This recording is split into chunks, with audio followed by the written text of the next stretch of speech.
Hello, everyone. We are going to get started with our webinar in just a moment. While folks are joining, please feel free to let us know where you're joining us from. We're excited to share some content with you. Want to see where everyone's joining. Let us know in the chat.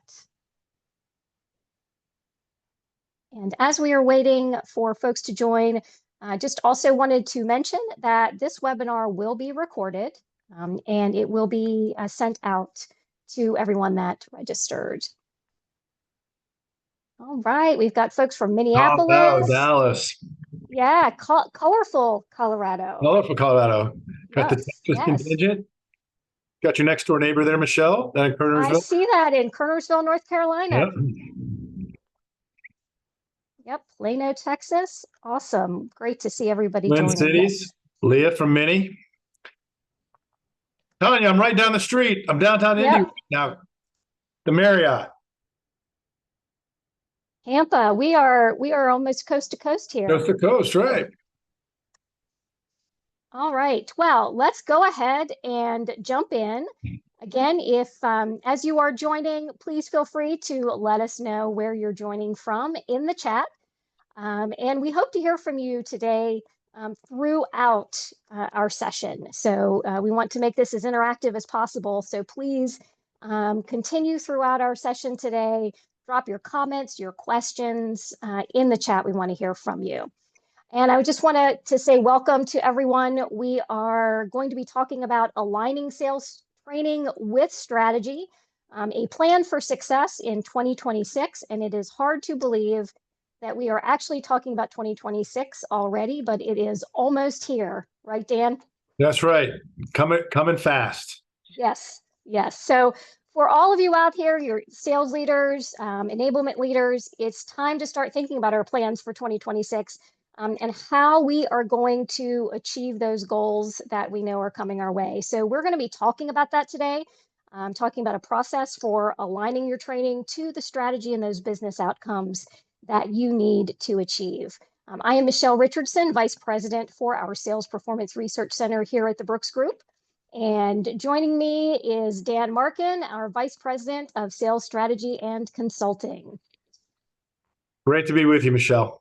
Yes, we are excited. So let's go ahead and jump in. And one note, I mentioned this at the very top of the webinar, but this session will be recorded and sent out to all of our registrants. So we can look forward to the replay coming your way.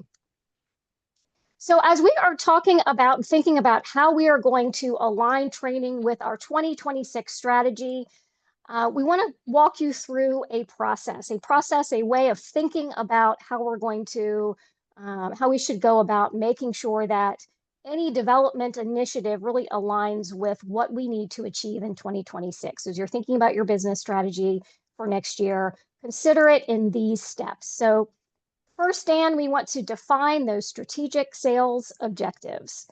Tell me a little bit about what that entails. I think this is important. I remember my days, my many days as a sales leader, and for me, a lot of times it kind of became what's a word? It kind of became routine to always think about revenue and think about targets and think about numbers, but really not thinking about how we were going to get there, what kind of product mix we were going to get from organic growth, from new business growth, what we could really depend on, and really kind of stepping back and being more strategic. And the thing about strategy, folks ask me all the time, Dan, how do we become more strategic, or what is strategy? And, my best definition of strategy is really understanding the dynamic between cause and effect relationships. So when you think about being strategic, you have to understand kind of what it is you're endeavoring to do, and then really come up with, call it what you want, a strategic plan, an AOP, an annual operating plan. But stepping back and thinking about what the business needs to be, but more importantly, where is it going to come from? And critically, how are you going to get there? So really understanding that cause and effect. And we're going to talk about some of the things you can do kind of from looking inside your own cupboard, so to speak, with your own sellers, looking at your market and looking at kind of what the forecast and horizon looks like so we can be more strategic. That's great. And so what I hear you saying really is that you need to think beyond the number, whatever that revenue number is, whatever that goal is. You're saying kind of go beyond that and think more strategically, how are we going to get there? And what's it going to mean to the business? Absolutely. What we often do as sellers and sales leaders, we're always looking at lagging indicators, and we use those lagging indicators often to forecast or project what we think might be a strategic initiative for, in this case, 2026. But we kind of typecast ourselves in doing that. And what I mean by that is, we need to be thinking about the leading indicators and where the business is going. We hear things in today's marketplace. We hear things about AI. We hear things about economic uncertainty around some different geopolitical things that are going on. So what we have to do is be able to obviously consume all of that information, but be more strategic from a leading perspective and understanding, if I do X, the outcome I'm hoping for is Y. Now, even if we do X and we don't attain Y, that's okay. That's not a loss. It just means that maybe X was not the right thing to do. So we just need to hone that perspective and look to get a different outcome. But one thing I'll say about strategy, where I see a lot of people kind of fall down, so to speak, is that fortune favors the bold. You're never going to get more, or the likelihood of getting more than you aim for or look to achieve is not as great as getting a little bit less than striving for more. So think big. Fortune favors the bold in terms of what can be, not what is. But really push yourselves and your teams to do more than probably what they think might be capable, or what they may be capable of. Because again, it's always better to have a lofty goal and maybe come up a little bit short, but still be way further ahead than where we would have been if we would have aimed a little bit more shallow. Excellent. Okay, so we're going to dig into this a little bit more. Just coming up in just a second, we're going to walk through the rest of the process. And so once you've defined those strategic sales objectives, the next thing you want to do is then assess the strengths and skill gaps of your team. So you need to understand kind of the current baseline of the skills and capabilities of the team that you you're working with. Yeah, this is a really important one. And look, we're coming up on football season. I'm a big college football fan, being a Buckeye. Every year we think about in Columbus about winning national championships or being the very best we can, but we have to assess what we have. And obviously we go through recruitment phases every year, and we have to think about what we want to do in business. If we're going to grow organically, Michelle's going to talk to us a little bit about, how we might make sure that we are aligned to do that. So addressing our skills and our strengths and also our opportunities and our weaknesses is going to be critical, because in doing that, it's going to give us a more clear picture of the previous point that I made about really how much or how bold we can be within prediction of our fortune. So very, very important to kind of take stock every year in terms of not just where we are, but what we have and what we need. Yeah, absolutely. Absolutely.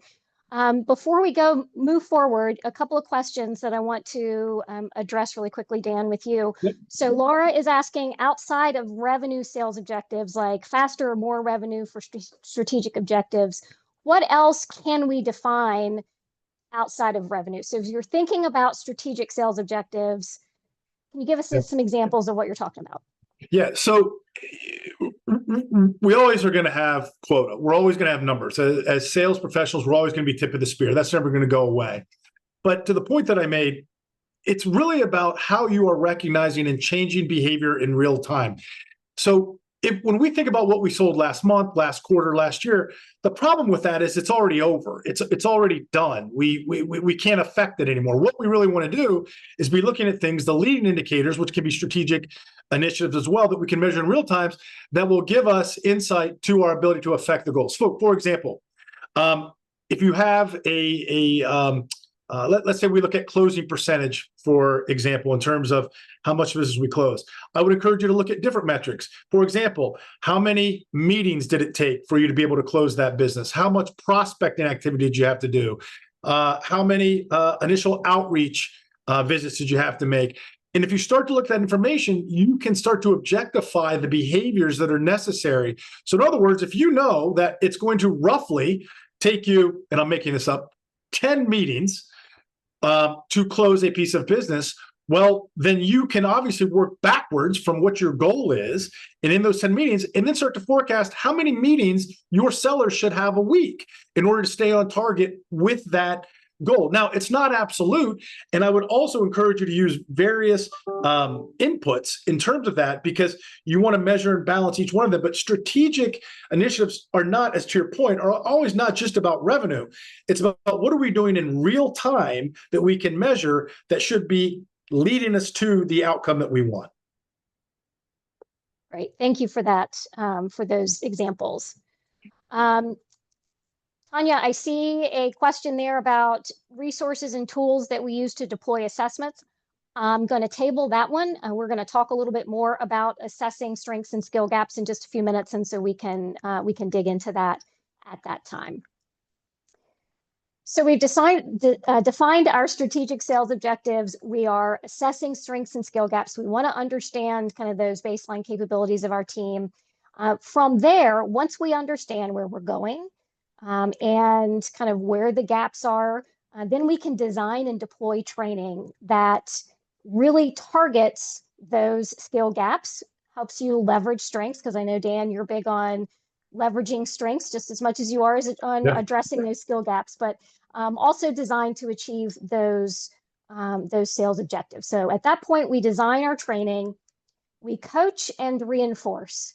So it is extremely important to have that follow-up of some sort as part of your training initiative to really help sustain the learning. So working with your managers, having some sort of reinforcement plan kind of on the back end to really reinforce.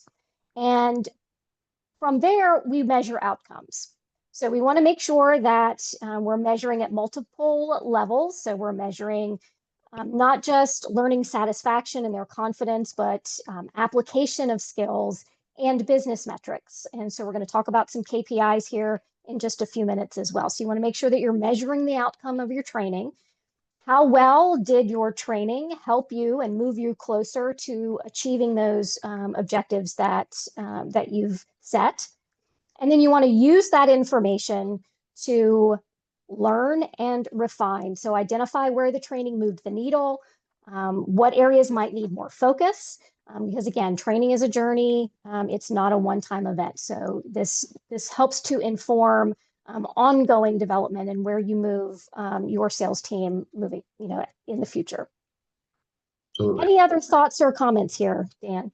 No, I would just say I think this in totality makes a lot of sense. I have family members that are in the medical profession. Clearly, I didn't get those genes, and hence I ended up in sales. But when you think about what Michelle is talking about, a family member that's an infectious disease doctor says, "Listen, when we know what strain of an infection that you have, we can prescribe a antibiotic that works very well against that strain of that virus or that infection." This is the same thing. Often training doesn't work because it's not very prescriptive for what exactly the need is or the strain of the issues or problems that you're having. So it's really important to do these things. And Michelle's going to share with us here in just a couple of minutes how you can make sure you do that culture, so to speak, and we can provide the right antibiotic that's going to treat your needs. And then obviously monitor and reinforce. And we all get excited about events and we come out of there feeling like we're going to run through brick walls. And then we run into the brick wall when we get out in the real world. So it's really important to have that kind of reinforcement perspective for people to put their arm around us, pat us on the back sometimes when things don't go as well as they can, and put us back in the game. So again, total life cycle here is very important. And again, in just a couple of minutes, we talked about assessment. Michelle is going to share with us some ways to hone this a little bit better. Yeah, absolutely. The last thing we want to do, our time and our resources, our energy, are precious. And the last thing we want to do is invest in a training initiative that does not achieve the outcomes that we're looking for or that we need to achieve for our organization, that does not hit the mark for the goals that we have for 2026. So following these steps, and again, we're going to keep breaking these down for you, are going to position you well to be able to achieve your strategy outcomes for 2026. So we have a poll here, and what we want to do is understand kind of where your sales priorities, where your most important objectives are for 2026. So if Brantley, our producer, could release the poll. If you will, please rank these responses here, these options, from most important to least important. So in rank order 1 to 5. If you see a priority that's not on here that's important to you, drop it in the chat so we can see kind of what you all are looking to accomplish, or what you think you'll be charged with accomplishing in 2026. And Dan, so far, it looks like it's interesting. Obviously, increasing revenue is going to be a big one. Yeah. And some of these are kind of closely tied. If you improve win rates, Sure. you're going to increase revenue. One that we hear often, obviously, is reduce sales cycles times. But often, if we're honest, our time frame is not always the same as our prospects and our Right. customers, and that's a hard pill to swallow sometimes. And right. we got to avoid that pitfall of kind of making the sale about us. Their end of quarter or end of month is not necessarily as important as ours. And Right. obviously, expanding, growing organically is always going to be important in terms of what we're doing.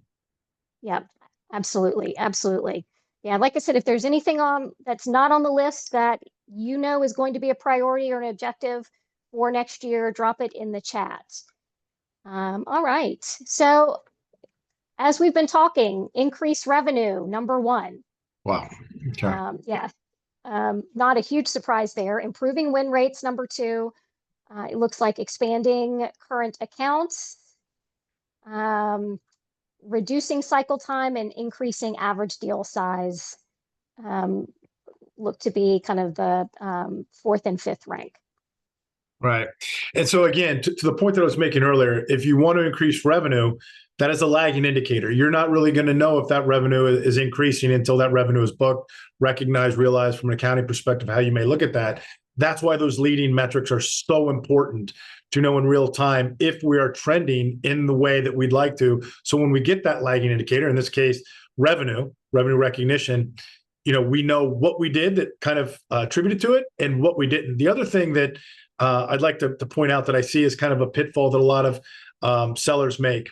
In terms of accreting more revenue and increasing win rates and all the things that we just talked about, we're taught from a young age societally that when we fall short or don't do well, we should always look to see why we didn't do so well. An example, I know as a seller myself, and I had my teams do the same thing, and many of you may do this as well. When you would lose an opportunity, lose a bid, whatever it might be, we were always quick to call that prospect and say, hey, listen, I know we didn't quite make the grade. Can you help us understand what we didn't do or why we missed? If you maybe have the unfortunate circumstance of applying for a job, you don't get it, we'll call the HR professionals. Hey, what did we miss?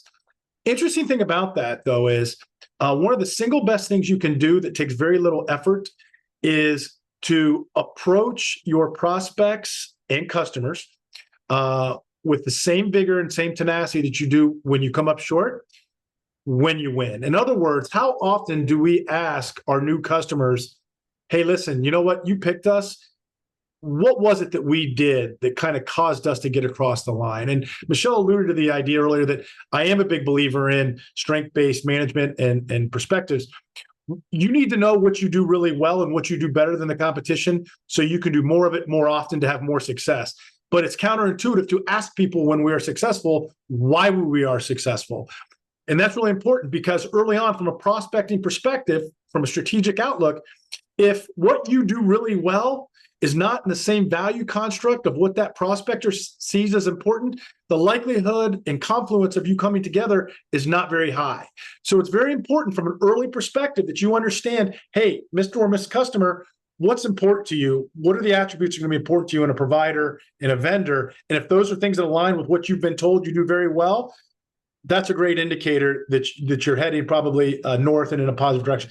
If it's not, that doesn't mean you're out of the game, but you just need to be clear-eyed about that construct and where it is. So something very quick, very essential that I would encourage you to ask your sellers when they do win, hey, why did we win? Do more of it more often and engage your prospects in those conversations earlier.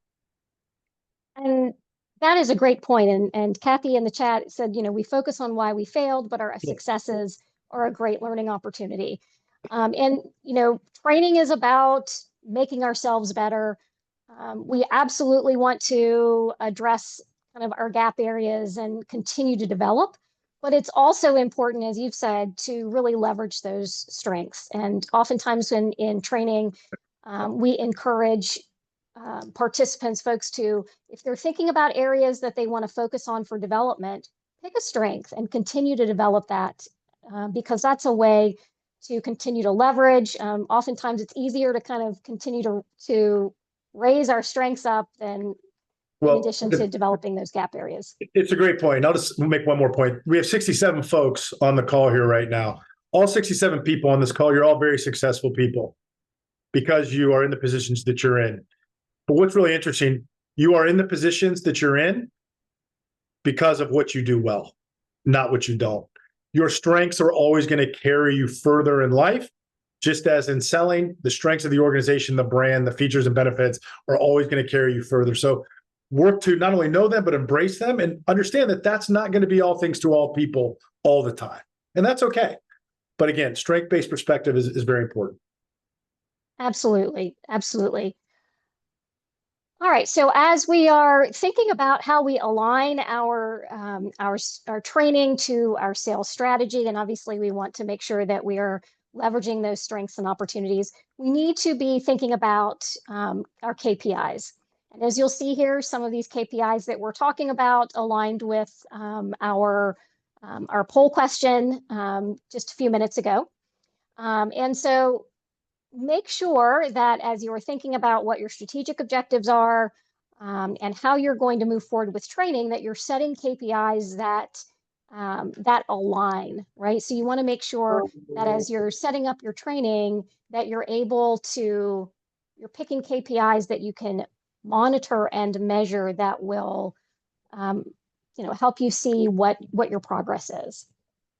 Another KPI that's really important, and a lot of people don't think of it necessarily in terms of a KPI. We measure obviously revenue, we measure win rates, some of these things. The other thing I would encourage you to look at is if you really think about being strategic, not just in year, but in the out years of a strategic plan, really one of the metrics you have to look at is net new performance. And really what I mean by that is how much net new business did you get? Because I've seen organizations that focus really heavily on revenue and accretion of revenue, but on the back end, man, we're kind of letting things go. We're not paying maybe as enough attention to our existing accounts. So while we're moving hard and fast and accreting new revenue, we're losing it on the back end. We're really just kind of spinning our wheels, and sellers kind of tend to get burned out that way. So again, when you think about net new, it's not just new growth, new business or growth. How much net new did we get? Obviously, taking away maybe what we've lost or forfeited against what we knew. So that's a really important measurement because again, at the end of the day, what we really want to do is gain share. We want to gain market share from the competition. And then really the only way to do that is to not only win more, but hold on to what you have as well. Yeah. And these are standard KPIs that we at the Brooks Group measure as part of our training engagements. So if you're engaging with us, we're going to work with you to measure in these areas. Measurement can also be customized. You may also, as I said, you want to align this with your strategic objectives and what you need to achieve. There may be other KPIs in your organization that are important to measure. Things like if it's very important for you all to strengthen your margins and overall profitability, you may want to be measuring kind of overall margin on sales. Or product mix. If you're trying to get your sellers to sell a broader range of your offerings, you want to maybe measure something like mix of products that they are selling. So I'm curious too. Let us know in the chat if there's other KPIs that your organization, measures. Let us know. Would love to hear from you. Another thing to think about here is just managing the number of KPIs that you have. So we don't want to measure too much. So 3 to 5 generally, I think is a good number because too many other KPIs, you're sending your sellers, they're focusing in too many different directions. I'm seeing some KPIs come through: outbound pipeline build, penetration rate per industry. And Dan, we have a question. Do you have KPI recommendations for the training team in sales, particularly to track how useful training is and how quickly the sales rep can make an impact in the field?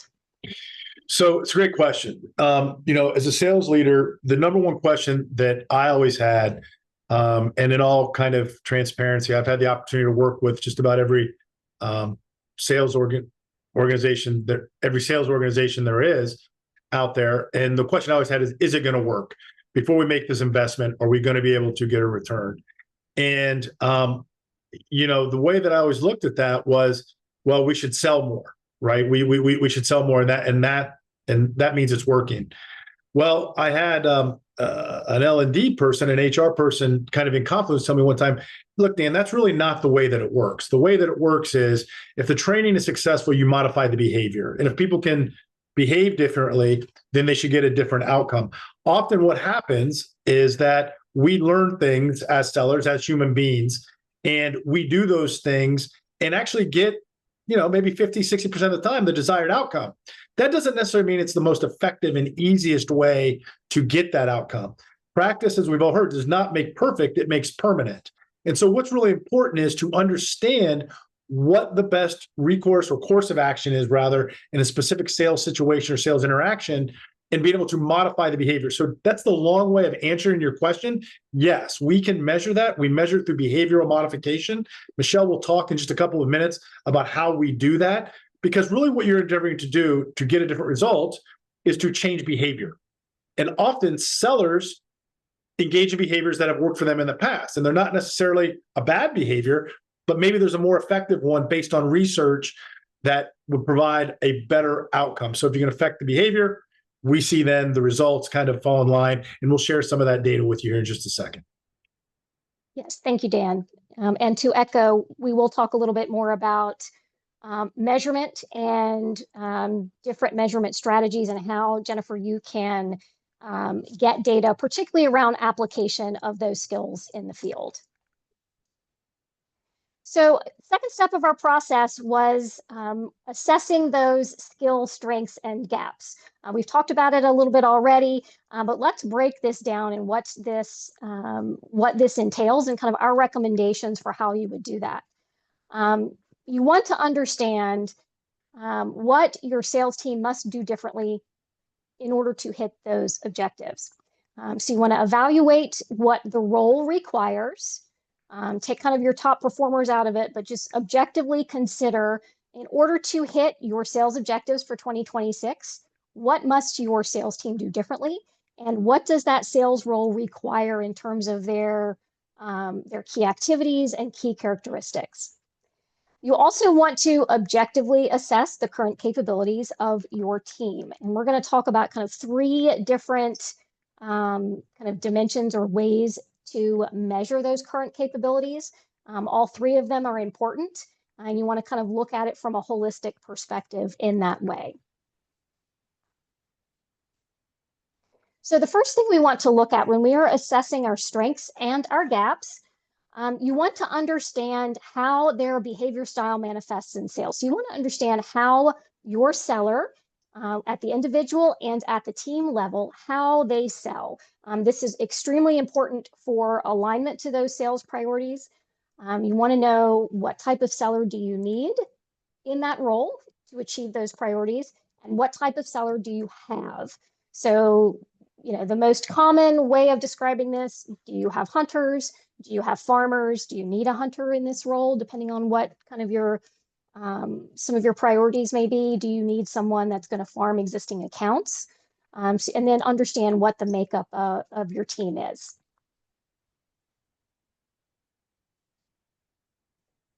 Here are just some common examples of how behavior styles manifest in sales roles. So there are different kind of behavioral profiles that would lean towards certain types of sales roles. So these would be folks who are more naturally inclined to be, say, that friendly hunter, someone that's going to win or be more inherently predisposed to prospecting and winning new accounts, versus, say, a friendly farmer who is going to be maybe more inherently preferring to farm and expand those existing accounts.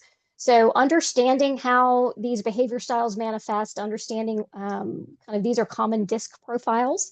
That's what this portion of that assessment is. kind of gives you a sense of what those behavioral characteristics and tendencies are for your team. And that kind of then can help inform your training and how you can how do you leverage those strengths and how you move the needle and try to kind of adapt behaviors to where you need them to go. Dan, any thoughts on this? Yeah, and as Michelle's making these points, the one point that I'll make, when I had the opportunity to kind of enter a different season of my life and move away from more of the corporate sector and selling. Again, as I said, I was very fortunate, got to work with a variety of sales consultancies, sales training organizations, and had some opportunities with those organizations. But what really brought me here to the Brooks Group was the quantitative nature of the work that we do here. And let me share with you what I mean. All sales training organizations are very sophisticated in terms of qualitative metrics, meaning we'll do interviews, we'll talk to your sellers, we'll talk to you, and we'll come up with a hypothesis around what you have, so to speak, in the cupboards and what you need from a training perspective. But what brought me kind of closer to the Brooks Group was the quantitative method. And that's the group that Michelle kind of heads up. And that's not just kind of what we think based on interviews, but really getting that proverbial peek underneath the hood from not just how people are wired from a personality perspective, but Michelle's going to talk about how they're motivated, what's going to get them up out of bed in the morning, and then really where their opportunities are from a selling perspective. And you want to know those three things. You want to know, what do I have? What's going to get people out of bed in the morning? And where do I really need to be prescriptive? I talked about that culture of that infection earlier. So you can prescribe, the right antidote. So the reason I bring this up is because it's very important to have the efficacy of training stick. It's got to be prescriptive, but that's based on the individual sellers in every organization. No organization is just like any other organization. So that's why it's really important to make sure you have the right diagnostics to get the right training and reinforcement in place. Yep, absolutely. And just a quick example here. I was working with a client for training, and their most important objective, they wanted to emphasize prospecting and the development of new business. They wanted to win new accounts.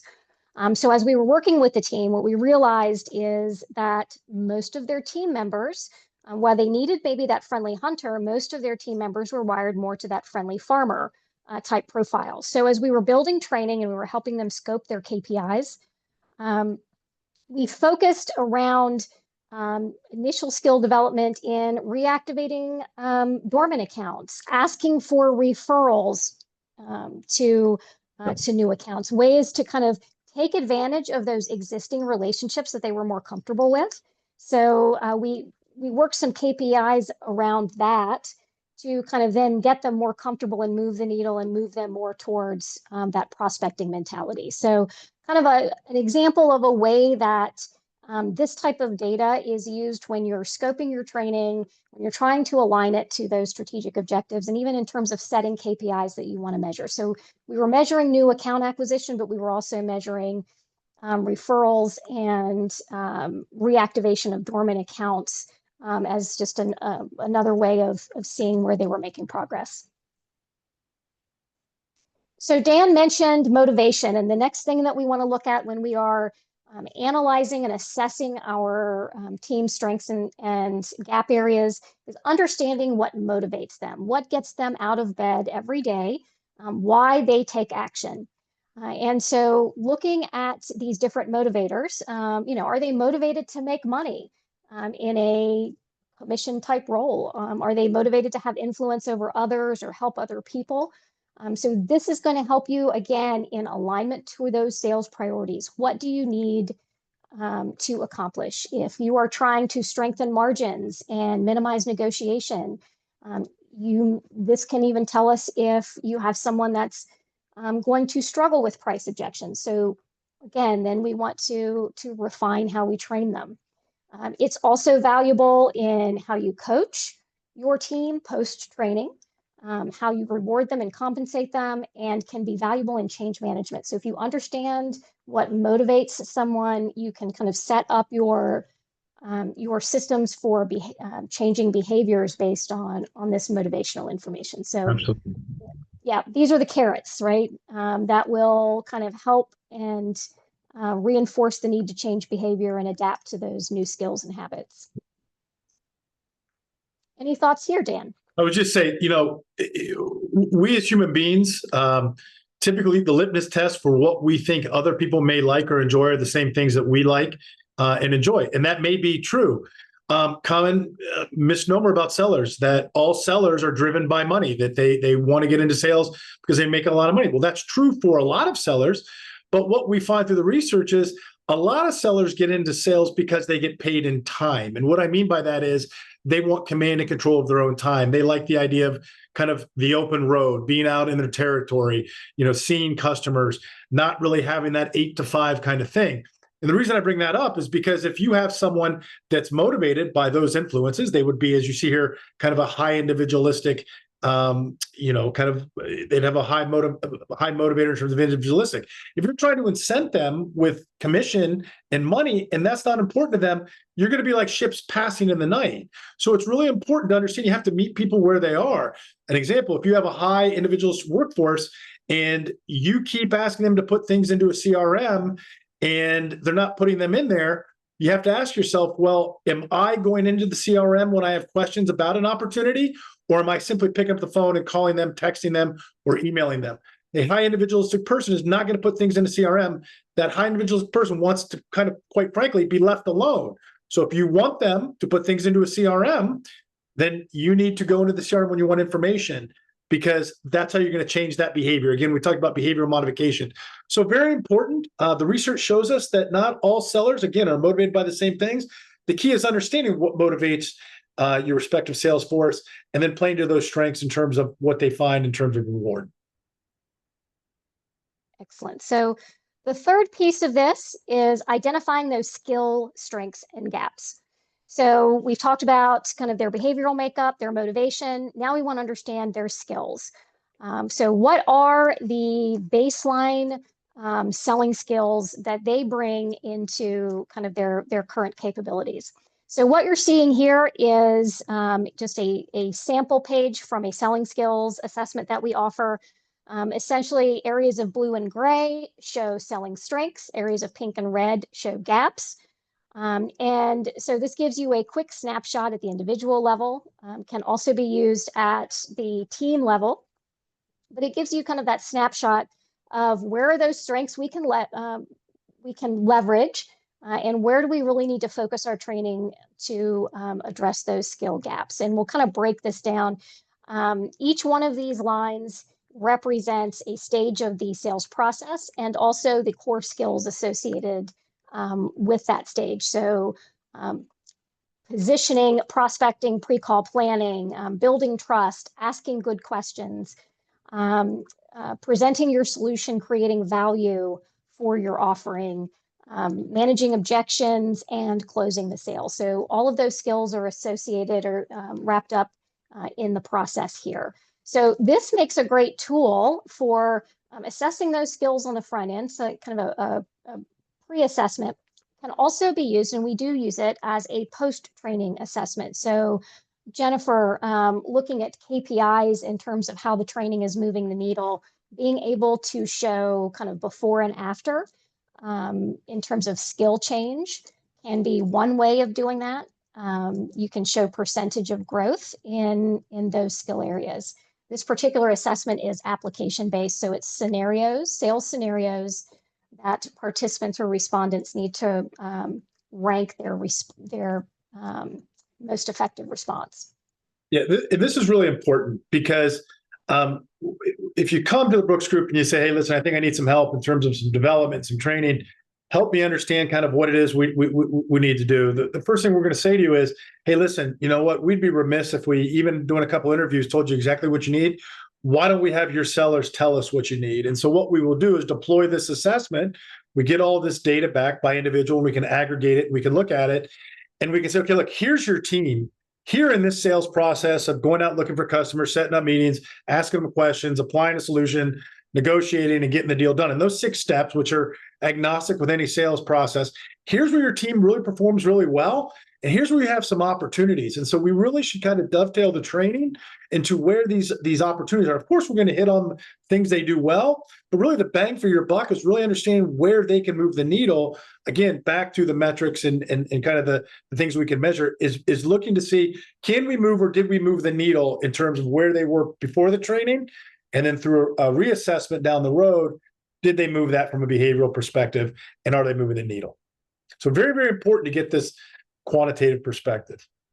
Absolutely. Absolutely. So this is a graphic of the impact process. If you are one of our clients joining, this probably looks very familiar to you.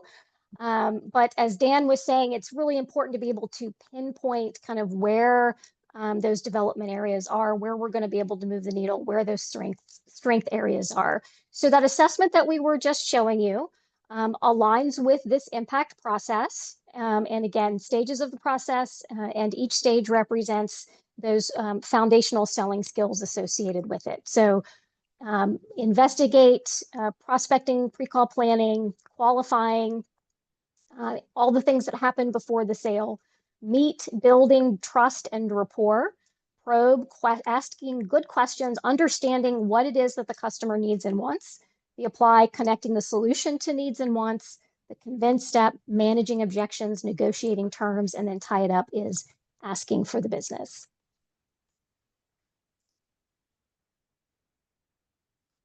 As Dan mentioned, talking about using this as kind of a pre and post type assessment and being able to use aggregate to be able to aggregate the data and use it as a diagnostic. Here's an example of how we can help pinpoint sales development priorities. This is how you can use this data to really understand your team's strength and gap areas. So this is based on almost 19,000 assessments. And what we did is we aggregated their data.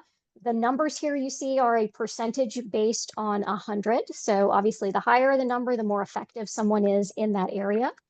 And what you see is that across the board in general, pre-training, sellers are most effective in what we call the apply step. So talking about their products and their solutions. And the convince step. So still talking about their products and solutions, but doing it in a way, managing objections, being able to validate their sales claims. And so sellers essentially go straight to product and without necessarily asking good questions, without necessarily doing any pre-call planning, because those are the lower scores. And then they run into trouble when they try to close the sale. So it lends to more of a transactional approach. Based on just kind of their overall natural tendencies. Right. Dan, what are your thoughts on this? I know you've got some. This gets me stoked because it resonates so much with me as a sales leader. What this is basically telling us in layman's terms is what sellers are quick to do. What they believe they should do is get a meeting, tell someone what they should buy, and then tell them why they should buy it. That's what they're doing.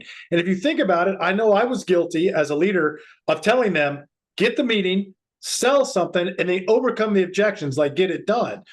Here's moreover why this is important. As you look at this slide, you see that tie it up is very low. We're getting the deal done, closing the business is 46. Michelle and I will get questions or input from prospects all the time, and they'll say, hey, you know what? We need a lot of help getting business done. We need a lot of help tying business up. And we'll say, okay, well, what's happening? Why is that happening? So, well, we can't get the deal done because people are objecting to certain things, and they're objecting to certain things because, they didn't find it in the solution. The point in all of this is that when you have a problem or a symptom of a problem in a sales process, so in this case, tying up, it's usually the result of a disease that's happening much earlier.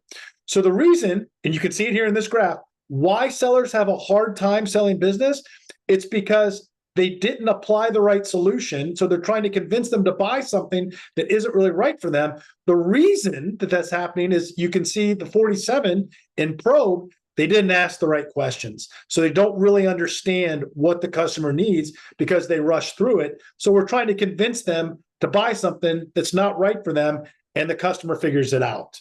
So again, very, very important, and why the research is so important in terms of getting good analytics of really where the symptom and the disease manifest themselves. Yes, thank you so much for that, Dan. And to answer Lisa's question in the chat, are the percentages self-reported confidence levels, or are they based on quantifiable data? So this is data, this is not confidence. That is a great question. So this assessment is based on common sales scenarios. They're given a scenario with 4 options of possible responses to that scenario, so that particular sales situation. And respondents are supposed to rank those strategies from the most effective way to address that situation to the least effective. So this is based on that response ranking. So it is not a confidence ranking. It is purely, do you understand and know the right things to do in that particular sales situation? And these are based on research best practices in B2B sales. And it aligns with that impact process and skills that we were just showing. But to your point, Dan, if we think about some of those sales priorities that we looked at the very beginning of our session today, and if you're looking to improve win rates, Yep. Obviously what this is telling us is that while our sellers might be really good at talking about our offering, we probably need to focus our training around better call planning, better qualifying, better questioning, and being able to recognize the signs when it's time to close the sale as well. So we want to address those gap areas in order to increase our revenue. And so here's a takeaway maybe for you. I always, and this research bears out, keep in mind, I mean, you can see it there, over 18,000, almost 19,000 people in this study. The question that I think you really have to ask yourself about your sales force and yourself really quite candidly is, how different is the conversation that you're having with a prospect, a new prospect, trying to sell them something? How different is that conversation than the guy or gal that came in before you from the competitor, or the guy or gal that came in after you from the competitor? And what you can see here is, through 19,000 people almost, everyone's trying to get the meeting, apply a solution, and convince. I would encourage your sellers not to worry about being better than the competition, because better is a big, hard lift. I would encourage them to think about how they can be different than the competition. How do you create an interaction that defies kind of convention and creates difference? And the way you can see that from the research is, you take your time to really understand, ask questions with the intent to understand, not respond, really understand that customer, what their dynamic is, what the industry is. And if you do that, you will create difference in terms of what the data tells us right here. And that's the first step to gaining traction in a sales process. People are going to buy from you for 3 reasons. They like you, they trust you, and you can solve their problems. And if you don't think that's true, how many times have you not bought something from someone simply because you didn't like the person trying to sell it to you? And the people that you like them because they're different than everybody else. So again, think about being different, not always being better. And you become different by paying attention to what's most important to the prospect. Absolutely. Thank you, Dan. You even gotta preach it in the I gotta preach it. Yep. in the comments or chat. Thank you. All right. So, we've talked about using this data to be able to really hone in on your training initiative. So we've assessed our team. We understand kind of the skills, the capabilities, and we understand where we need to really target our training efforts. I just want to show you a kind of a case study example. This is a client that we worked with, and it's an example of being able to use that data to understand where their greatest needs were, and then use this same tool to assess post-training. So to be able to show where training moved the needle in terms of their skill set. So again, actual client. The yellow bar represents their average scores before training and their average scores when they retook the assessment 9 months post-training. So you can see gains there across the entire process. In particular, some pretty significant gains there in that tied up or closing skills step. And in terms of measuring those business outcomes, same client, we did the assessment retake. We also measured changes in average sale amount, changes in their conversion rate, and changes in their sales cycle length. So you can see that there as well. And I will say this particular client followed a lot of the best practices, really all the best practices in terms of implementing training. They included their managers in the training. They incorporated coaching and reinforcement, and have made the training part of their systems and their business processes. So they really made the effort to implement it and kind of instill it as part of their sales culture. And so it has paid off.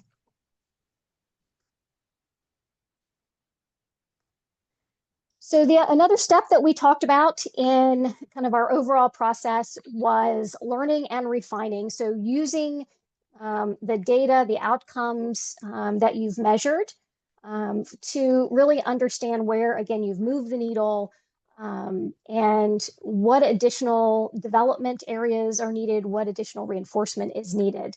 So we've got some examples here that we'll walk through. One example, pre and post training assessments. We have talked about that already, being able to use a tool like that selling skills index assessment to measure before and after. Performance dashboards that can help you monitor your KPIs. So whether your KPIs are some of those that we talked about up front at the beginning of our session, or you have others, make sure that you have a way to monitor those KPIs. And in particular, obviously, from a sales perspective, you want to measure those business outcomes. Things like CRM can also help you in measuring those. I would also encourage you to think about how you are going to integrate the training into existing systems and processes. Are you going to, for instance, if you're doing sales process training, are you going to integrate that into your CRM? Are you going to build in some of the checkpoints, whether it's recall plans or that kind of thing, into your coaching processes and coaching accountabilities? So really think about how you are building in the training and those training concepts into your overall organizational systems. Surveys and feedback would be another way. And so being able to gather input from your team on how the training improved their skills. So this also goes back to that question we had earlier in helping L&D folks be able to measure how the training is moving the needle. We specifically use surveys with our clients to understand how often sales teams are using those concepts on a day-to-day basis. So what percentage of the time are they using those concepts? Which tools, materials, ideas from training or skills from training that they're using the most. We ask for feedback on what materials do you use most often, do you refer back to, so we can get specific feedback in that way. We also want to know what factors helped their application. So what's making it easier for them to apply those skills? So things like management support, peer support, those KPIs being held accountable for using those skills, the ability to practice, time to apply skills, that kind of thing. And then ongoing development, using post-training feedback to identify those areas for reinforcement. This is, again, that learn and refine. Use that feedback, whether it's the post-training assessment skills, your application data, your business outcome KPIs. Use that to be able to inform where you move forward and how you move forward, what else needs to be trained, and that sort of thing. Dan, Absolutely. any input? Yeah, look, I mean, I can't help myself. I go back to the sports analogy, right? Before you play a big game, you think about who you're going to play, what you're going to do to win. That's what we do ahead of the training. We kind of assess, we come up with the game plan. Then we play the game, we have the training, then we kind of go out, like I said, and maybe we kind of, skin our knees or stub our toes a little bit. But what's really important is we have the mechanisms in place to watch that film and to make the in-time game adjustments that just like we would at halftime or any other time to make sure that when that game is over, the year is over, we're going to be victorious. We're going to get what we need. So again, it's important to understand that it's not fire and forget. It's fire and learn and refine, because things change, market changes. You know, we're very fortunate that we could work with a lot of our clients through the research we had when the pandemic hit. We all had to go to virtual modalities. It'd be something that we had never seen before.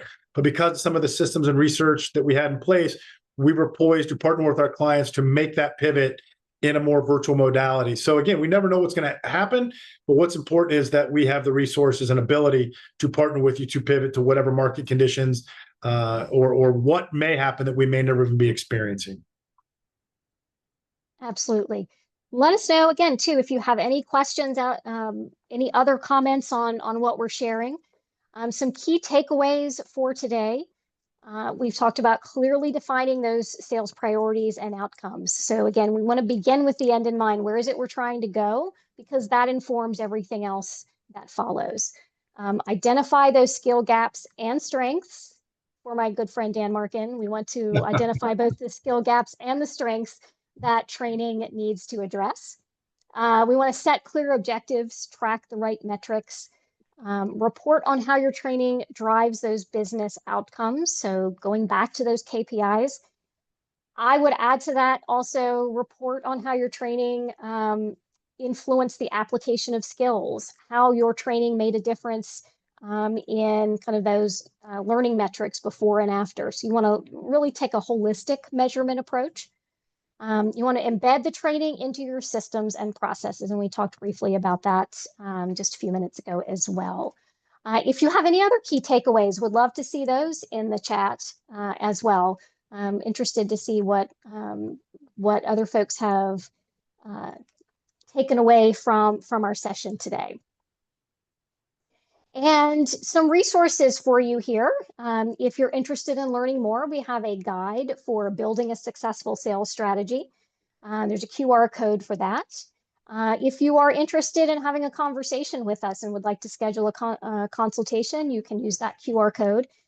We talked about and showed our assessment. And if you're interested in a sample assessment, feel free to scan that QR code for a consultation for that as well. And Justin, yes, we do have a template as part of our strategic account management programming. We actually do have a QBR template or a business review template. Doesn't necessarily have to be quarterly, that we do provide, that we can provide for our learners and our partners to be able to streamline and make those conversations, interactions as most effective as they can be. Absolutely, absolutely. And again, so we have talked about, again, those aligning to your outcomes, assessing your skill gaps, designing and deploying your training, coaching and reinforcing, measuring outcomes, and then learning and refining. Appreciate everyone joining us today. And for all of the conversation and comments, questions in the chat, we really do appreciate engaging with you. Dan, thank you so much for joining. Thank you, Michelle. It's always good to be with you. Always a pleasure. Yes, absolutely. Thank you all so much, and hope to see you on our next webinar. Thank you.